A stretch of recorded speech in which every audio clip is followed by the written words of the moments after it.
दोस्तों, आखिर 8वें वेतन आयोग के ऊपर क्या है अपडेट। हाँ जी दोस्तों, एक जेसीएम स्टाफ साइड के शिव गोपाल मिश्रा जी ने लेटेस्ट इंटरव्यू दिया और वहां पर उनसे सवाल क्या क्या पूछे गए कि आखिर देरी क्यों है, क्या वेतन आयोग आएगा या पे पैकेज देगी सरकार, क्या सरकार चुनावी फायदे के लिए कर्मचारियों की अनदेखी कर रही है, आखिर अध्यक्ष कौन होगा और अध्यक्ष की क्या भूमिका होती है, कहीं अध्यक्ष को लेकर तो नहीं बात अटकी।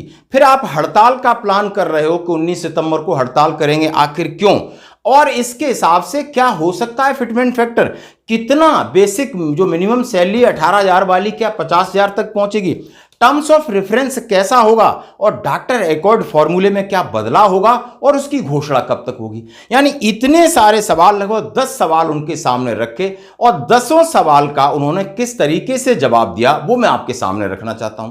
क्यों रखना चाहता हूं कि उन्होंने स्टार्टिंग से कहा कि जैसे ही जनवरी के अंदर 2025 में दिल्ली चुनाव से पहले उन्होंने घोषणा करके चौंका दिया और उसके बाद और चौंकाने वाली बात यह रही कि डीओपीटी ने तुरंत लेटर और सर्कुलेट जारी किए कि तमाम अपने पॉइंट्स दो और हमारे साथ धाड़ धाड़ उन्होंने 2-3 वर्चुअल मीटिंग की, फिजिकल मीटिंग हुई और टर्म्स ऑफ रेफरेंस के लिए राय मांगी। हमने टर्म्स ऑफ रेफरेंस भी उन्हें सुझा दिया, मिनिस्ट्री ऑफ डिफेंस से मांग लिए, हर विभाग से उन्होंने मांगा और 15 अप्रैल तक सारा डेटा उन्होंने कंसोलिडेट करके अपना बना के रख दिया। तो हमने सोचा कि अब जल्दी ही आयोग की घोषणा होगी जिसमें अध्यक्ष होगा, कुछ सचिव होंगे, लेकिन इसके बाद मामला अभी तक एकदम शांत और ठंडा पड़ गया है। अब ठंडा पड़ गया है, इसके बीच पूछा गया कि सुभाष गर्ग जी जो कि वित्त सचिव रह चुके हैं पिछली सरकार में, उन्होंने कहा है हमें तो कभी कभी ऐसा लगता है कि सरकार वेतन आयोग को लेकर के ज्यादा गंभीर नहीं है, वो पे पैकेज के बारे में सोच रही है। जब उन्होंने जवाब दिया, जेसीएम स्टाफ साइड ने कहा वो सरकार की हिम्मत नहीं कि अपने आप ऐसा कर सके, हम भी उस कमेटी में रहते, हमारे भी साइन होंगे, हम कटोरा लेके भीख मांगने नहीं जा रहे, हमें 10 साल वाला पे कमीशन चाहिए और उसमें हमारी मांगे होंगी और जो प्रक्रिया है वो पूरी तरीके से उस प्रक्रिया से गुजरना होगा। अब उन्होंने कहा है तो फिर क्या सरकार चुनावी फायदा ले रही है, बोला हो सकता है लेकिन संभावनाएं होनी नहीं चाहिए। उन्होंने कहा है जेसीएम स्टाफ साइड एक नॉन पॉलिटिकल ऑर्गेनाइजेशन है, केंद्रीय कर्मचारियों के हितों की रक्षा हम करना हमारा काम है, सामने भारतीय जनता पार्टी हो, सामने राहुल गांधी जी हो, सामने अखिलेश यादव हो या कोई और हो, हमें कर्मचारियों के हितों को ध्यान में रखना होगा और ये चुनावी एजेंडा होता ही है। जैसा कि दिल्ली का उदाहरण जब दिया, उन्होंने कहा है ये घोषणा और टैक्स की घोषणा से दिल्ली की सरकार बनी जो भाजपा की मुख्यमंत्री यानी आप देख सकते हो बनी बैठी हैं। तो उन्होंने कहा है कि वहां पर केंद्रीय कर्मचारी और पेंशनर बहुत ज्यादा रहते हैं। इसी को लेकर क्या बिहार चुनाव में इसकी घोषणा हो सकती है आयोग की, क्या उत्तर प्रदेश में यूपी का चुनाव 2027 में उसमें रिकमेंडेशन वगैरह जा सकती है, फिर क्या अगले लोकसभा तक खींचा जा सकता है। उन्होंने बोला सरकार ये क्या कर सकती है ये शायद प्रिडिक्ट करना मुश्किल है, लेकिन हमें इस बात का भरोसा है कि आप सरकार और कर्मचारियों की अनदेखी आप मत करिए। तो फिर क्या करोगे, बोला हड़ताल करेंगे। तो फिर हड़ताल का क्या मकसद है, बोला दबाव बनाने के लिए। हमें किसी का डर नहीं है, हम बिल्कुल न्यूट्रल हैं और हमने 19 सितंबर को हमारा AIRF ऑल इंडिया उन्होंने कहा रेलवे फेडरेशन ने ये फैसला लिया है कि हम लोग हड़ताल करेंगे। साथ में पूछा क्या रेलवे और डिफेंस के लिए अलग कुछ बजट की मांग कर रहे हैं। उन्होंने कहा यहां रेलवे के लोग भी शहीद होते हैं, डिफेंस के होते हैं, 24/7 काम करते हैं, उनके लिए मैं फिटमेंट फैक्टर की बात कर सकता हूं, उनके लिए अलग से कुछ और अलाउंसेस की बात कर सकता हूं। ये उन्होंने डिफेंस के मुद्दे पर उन्होंने जवाब दिया। अब उन्होंने बहुत सारी बातें आया कि मुख्य मुद्दा है अध्यक्ष। अब अध्यक्ष की कितनी भूमिका होती है इसके बारे में उन्होंने बताया। सीधा सीधा उन्होंने बात किया कि अध्यक्ष की बहुत बड़ी भूमिका होती है। जैसा कि उन्होंने पहले, दूसरे, तीसरे, चौथे तक जो अध्यक्ष होता था, जो रिकमेंडेशन होती थी, कर्मचारी संघ के नेता होते तो सरकार को मानने पर बात हो जाती थी। और SI 6th पे कमीशन जो कि सबसे अच्छा पे कमीशन और उसके अंदर जस्टिस BN श्री कृष्णा अध्यक्ष थे और प्रोफेसर रविंद्र ढोलकिया और सदस्य JS माथुर, इन लोगों ने 54% का प्रस्ताव रखा था और सरकार से मनवा लिया था और 6th पे कमीशन अभी तक का सबसे अच्छा पे कमीशन रहा। 7वें पे कमीशन में उन्होंने जस्टिस अशोक माथुर को चुना और उनकी टीम ने जो रिकमेंडेशन दी और हमसे बात हुई कि मिनिमम 20,000 रुपये बात हो गई और कल घोषणा होगी। घोषणा होते होते 2,000 रुपये कम करके उन्होंने पे लेवल 1 को 18,000 पर रोक दिया। तो उन्होंने कहा है जो अध्यक्ष है वो अड़ियल होना चाहिए, तगड़ा होना चाहिए, कसाई नहीं होना चाहिए जो कर्मचारियों को हलाल करे। अब सरकार ये चाह रही, क्योंकि एक चीफ मतलब कहा सुप्रीम कोर्ट का एक रिटायर्ड जज है, वो अब किसी की प्रेशर में तो आएगा नहीं, इसलिए सरकार चाह रही इस तरीके का हो जो वित्त मंत्री के कब्जे में हो, पीएमओ के कब्जे में हो, यानी उनके हिसाब से काम चले और हम भी उसमें रायशुमारी दे दें। तो यहां कहीं उसका चल रहा है। सबसे बड़ा अभी प्रॉब्लम आ रही कि उन्होंने कई नाम सुझाए गए डीओपीटी की तरफ से, लेकिन सरकार ने रजामंदी नहीं दी, क्योंकि पीएमओ फाइनल करेगा। उससे पहले वित्त मंत्री, गृह मंत्रालय सारा रेपुटेशन देख के एक रेपुटेड आदमी को रखेंगे जो कि केंद्रीय कर्मचारियों के बारे में भी सोचे और सरकार को उस कॉन्फिडेंस में लेके आए कि नहीं ये सारी बातें आपको माननी पड़ेंगी। उसके बाद कहा गया कि terms of reference, fitment factor और टर्म्स ऑफ रेफरेंस की बात आती है। उन्होंने कहा इससे पहले मैं डॉक्टर अकॉर्ड फॉर्मूले की बात करूंगा, जो कि ये बहुत पुराना है। अब पुराना ऐसा है कि जो इसमें चीजें हैं वो बड़ी ओल्ड, मतलब 50 साल पहले की हैं। कपड़े की जगह पर थान है, खाने की जगह पर जलेबी और समोसा है, खाने की जगह पर सत्तू है।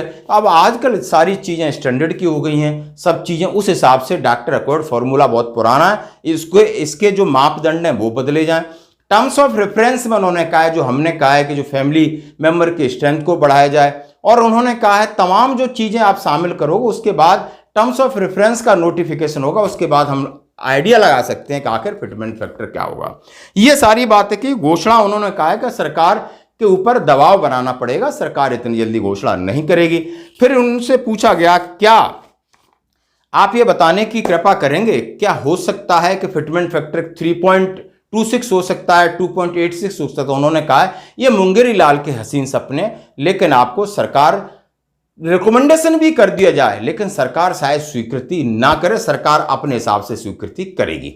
अब ये सारी बात हुई और ये सारी बातों का नतीजा निकल के आता है कि सरकार के पाले में गेंद है। अध्यक्ष भी सरकार अपने हिसाब से चाहता है और सरकार अपने हिसाब से ही देना चाहती है। अब सरकार अपने हिसाब से देना चाहती है तो आइए सरकार क्या दे सकती है, थोड़ा बोर्ड पे देखते हैं।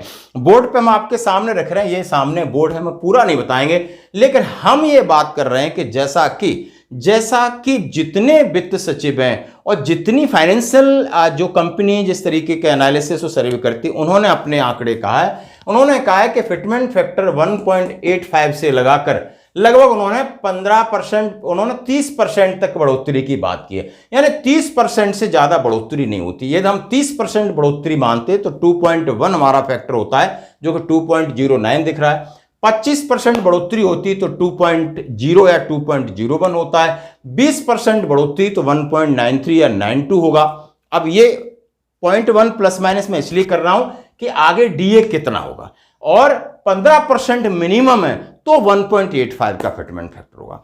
और इसके लिए मैं थोड़ा सा आपका ध्यान आकर्षित करना चाहता हूं कि डीए अभी आपका 58% हो गया, 3% यदि बढ़ जाता है जनवरी 2026 में तो 61% आपका डीए हो जाएगा। अब 61% डीए, और यदि आपकी पेंशन कैलकुलेट की जाए सिपाही से लगा करके कैप्टन तक की, जैसा कि आपकी बेसिक और 61% डीए को ऐड कर देते हैं तो सिपाही की पेंशन 32,945, और जिसकी सर्विस ज्यादा है 18 साल है 34,494, नायक की 37,946, लेस हवलदार की 38,036, हवलदार की 39,868, ऑनरी नायब सूदार 41,438 और 43,048, नायब सूदार 43,309 और 45,000, सूबेदार 48,582 और सूबेदार जो 31,500 ले रहा है वो 50,715, 50,715, सूबेदार मेजर 50,666 और लेफ्टिनेंट 66,332 एंड 68,626, जैसा कि 41,200, 42,625 के हिसाब से। यदि 46,300 ले रहे हो तो 74,543 हो जाएगी। यानी ये तो आपकी हो जाएगी, जो कि डीए आपका 61% उसमें मर्ज कर दिया जाता है। अब फिटमेंट फैक्टर मिनिमम से मैक्सिमम, यदि मिनिमम 15% भी देते हैं, फिटमेंट फैक्टर 1.85 होता है तो ये 32,945 से बढ़कर 37,856 होगा, जो कि लगभग 5,000 की बढ़ोतरी है।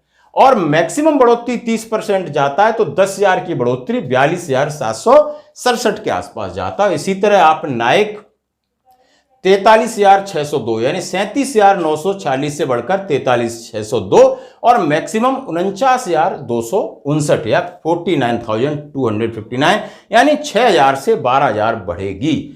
6,000 मिनिमम 6,000 और मैक्सिमम 12,000 बढ़ सकती है। इसी के बीच में फिगर रहने वाले हैं। यदि आप ऑनरी हवलदार हैं, नायक के बराबर सेम है। यदि आप हवलदार हैं तो 39,868 वाला मिनिमम 45,800 जाएगी और मैक्सिमम 51 तक जाएगा, यानी 6,000 से 12,000 तक बढ़ोतरी तय है, बिल्कुल तय है। मैं इस डंके की चोट पे कह रहा हूं। यदि आप ऑनरी नायब सवार हैं, 41,438 या 43,000 ले रहे हैं तो 47,600, 49,665 से लगा करके आपको 53,792 और 55,882 आपकी भी 6,000 यानी 6200 से लगाकर 12,000, 12,500 तक आपकी बढ़ने की उम्मीद है।